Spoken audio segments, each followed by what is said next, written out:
മാഷെ ഇതാരാ? ഞാൻ ഇപ്പൊ വിചാരിച്ചതേ ഉള്ളൂ, ടീച്ചറെ മാത്രം കണ്ടില്ലല്ലോ എന്ന്. അങ്ങനെ വിചാരിക്കാൻ ഞാൻ എന്താ കൊടപ്പനക്കുന്നിലെ ദേവിയാ? ഞങ്ങൾ അന്നേ പറഞ്ഞതല്ലേ സ്കൂളിന് പുറത്തുള്ള സേവനൊന്നും വേണ്ടാന്ന്. അപ്പൊ എന്താ ഒരു വാശി, എന്താ ഒരു നെഗളിപ്പ്. കരിങ്കൽ കുഴിയുടെ ചെക്കന്മാരുടെ കയ്യിൽ നിന്ന് ചാകാതെ രക്ഷപ്പെട്ടത് വീട്ടിലിരിക്കുന്നവരുടെ ഭാഗ്യം. അതെ, ഒരുത്തിനെ കൊന്ന് പുഴയിൽ കെട്ടിത്താഴ്ത്തിയ ആളാ. സ്നേഹം കൊണ്ട് പറയാന്ന് വിചാരിക്കണ്ട. ഡിസ്ചാർജ് കിട്ടിയ വേഗം നാട് പിടിച്ചോ. തടിയുണ്ടെങ്കിൽ പുല്ല് പറിച്ചെങ്കിലും ജീവിക്കാലോ.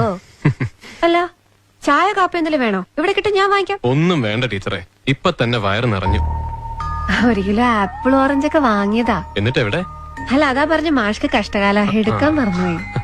അപ്പൊ കേട്ടത് ശരിയാ? എന്ത്? അല്ല, പിശുക്ക് കണ്ടുപിടിച്ചത് ഇയാളാണെന്ന് ഒരു നാട്ടുവർത്താനുണ്ടേ. ഓഹോ, അപ്പൊ എന്റെ കുറ്റങ്ങളൊക്കെ കളക്ട് ചെയ്ത് വെച്ചിട്ടുണ്ടല്ലേ? ഇതുപോലൊക്കെ ആയാലേ ജീവിക്കാൻ പറ്റും.